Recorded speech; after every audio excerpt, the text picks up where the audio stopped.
Bom dia, povo.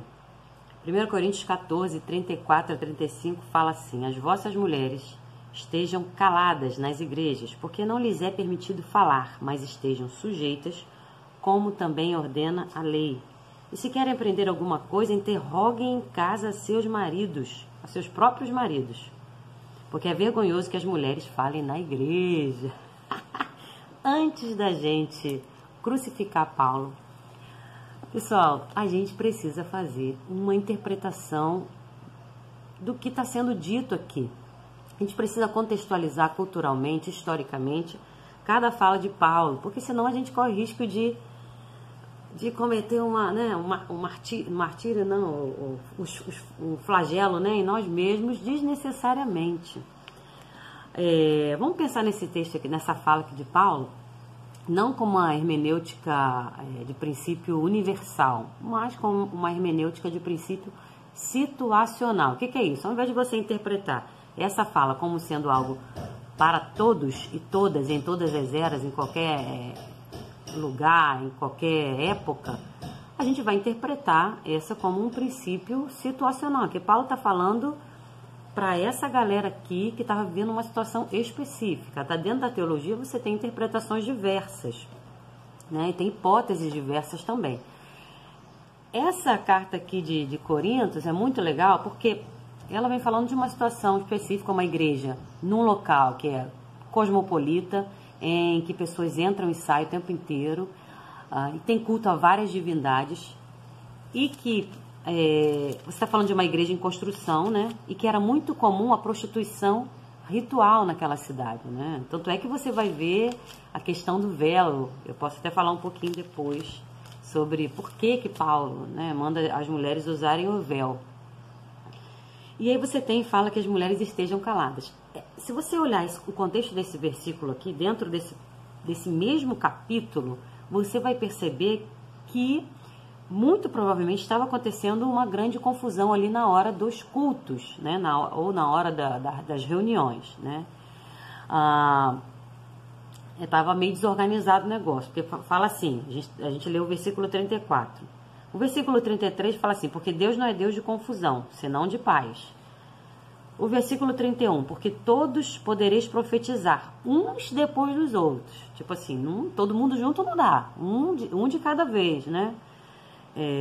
Se alguém falar, no versículo 27, eu estou só subindo, se alguém falar em língua desconhecida, faça-se isso por 2, ou quanto muito 3, e por sua vez haja intérprete. Então assim, vai devagar. Ele está falando sobre os dons aqui, né? Ele fala no versículo 14, porque se eu orar em língua desconhecida, o meu espírito ora bem, mas o meu entendimento fica sem fruto. Que farei, pois? Orarei com o espírito, mas também orarei com o entendimento. E aí, versículo 19, todavia, eu antes quero falar na igreja 5 palavras na minha própria inteligência, para que possa também instruir os outros, do que 10.000 palavras em língua desconhecida. A minha interpretação aqui desse texto, né, e de outras leituras que eu fiz, é com relação a uma confusão generalizada, o dom de línguas, né, na nossa tradição, na tradição que eu venho, ela existe, acontece dentro da igreja, mas me parece que eles estavam perdendo a mão na hora de exercer os seus dons, ou de manifestar, na verdade, os dons. Então, o dom de línguas aí está bem em foco. É provável que eles estivessem numa confusão de todos, né, estarem falando ao mesmo tempo e ninguém conseguisse entender. E aí a bomba vai para o colo das mulheres, né? É muito provável que as mulheres estivessem excedendo aí de maneira ainda mais significativa do que os homens nessa questão aí de falar em línguas e de gerar essa confusão. E uma outra coisa também que acontece aqui, a gente está falando da igreja em construção, uma igreja no 1º século, né? A gente não está falando que Paulo está escrevendo uma teologia sistemática, ele não está impondo uma, né, como eu disse, né, uma teologia, uma hermenêutica universal. Nesse 1º século aqui, as mulheres, a gente sabe que as mulheres, elas eram um nada. Nem as mulheres e nem as crianças contavam na realidade religiosa do 1º século. Eram os homens que comandavam, os homens eram os sacerdotes, né? Paulo vem de uma cultura patriarcal, não uma cultura machista, como a gente tende a interpretar hoje, mas uma cultura patriarcal. Então, para tudo na vida a gente existe uma evolução. Nesse momento aqui a gente está no início da vivência da igreja cristã. E Paulo aí fala para as mulheres ficarem caladas, né? Que não é permitido que elas falem. Mas isso não quer dizer que Paulo não está dizendo para elas não falarem. Tanto é que o ministério de Paulo é composto de inúmeras mulheres, né, que participaram ativamente no seu ministério. E se a gente ler uns capítulos antes, por exemplo, no capítulo 11, olha aí, Paulo não se contradiz na mesma carta, né? Ele fala assim, capítulo 11, versículo 4, todo homem que ora ou profetiza, tendo a cabeça coberta, desonra a sua própria cabeça. Mas toda mulher que ora ou profetiza com a cabeça descoberta, desonra a sua própria cabeça, porque é como se estivesse rapada. Eu não vou falar sobre o véu agora não, mas quero falar sobre, ele fala, todo homem que ora e profetiza. E ele fala no versículo 5, mas toda mulher que ora e profetiza. Profetizar é você falar em nome de Deus. Então, ele está dizendo aqui que tanto homem quanto mulheres oram e profetizam. Mas ele está falando que o homem, quando for profetizar, né, não pode estar com véu, não pode estar com... Tem que estar com a cabeça descoberta. E a mulher com a cabeça coberta. E aí entra a realidade da prostituição ali em Corinto. Que se você pensar em Corinto, né, como essa cidade gigantesca, né, acho que só perdia para Roma, uma cidade cosmopolita, em que a prática de cultos a inúmeros deuses era presente naquela região, sobretudo a prostituição ritual. Então você tinha mais de 1000 prostitutas, acho que só no templo da Diana lá, que praticavam a prostituição ritual. Então a prostituição era parte de um rito de culto. E essas mulheres prostitutas, elas tinham as suas cabeças rapadas ou os cabelos bem curtos. E aí Paulo, para essa igreja de Corinto, ele faz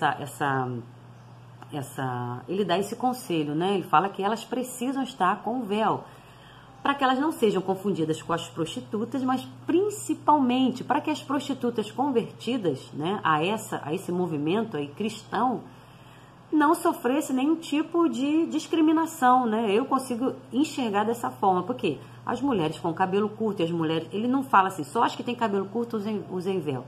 Todas, né, que vão orar e profetizar estejam com o véu, né? Todas as mulheres naquela igreja de Corinto provavelmente usavam véu, para que não houvesse diferença. Então aquela ali tem cabelo curto, aquela ali é prostituta, aquela ali tem cabelo longo, aquela ali não é prostituta. Todas estejam com o véu, né? Então é uma questão peculiar, muito intencional de Paulo, né, com o que diz respeito àquela região ali. Então, quando a gente faz uma interpretação mais cuidadosa do texto, a gente consegue extrair dele, não é que você tira o brilho do texto, na verdade você coloca o brilho no texto quando você entende o seu contexto, né, cultural, histórico. É claro que tem algumas falas de Paulo que oferecem para nós uma interpretação universal, né, que vai ser usada por todos os cristãos em todos os tempos. Mas existem outras que não, né? Sobretudo aquelas que ele bate em várias cartas. Essa questão aqui é muito peculiar dessa carta. Você tem texto lá de 1 Timóteo, você tem outros textos que falam da questão da mulher que a gente pode explorar em outros momentos. Esse livro aqui eu indico para vocês, Entendes o que Leis. Ajuda muito na interpretação bíblica para quem gosta, né, de exegese e hermenêutica aí. Tá bom, pessoal? Que a gente tenha um final de semana muito bom. E logo eu vou passar para vocês informações sobre umas aulas aí que eu vou dar sobre as mulheres na contemporaneidade e as mulheres no tempo de Jesus. Tá bom? Porque eu vou entrar de férias, mas vou deixar esses estudos aí para a gente poder fazer durante esse tempo aí de dezembro e janeiro, tá? Que vocês estejam bem, que esses dias sejam muito bons e que Cristo nos oriente em tudo e em cada detalhe. Um beijo, fui!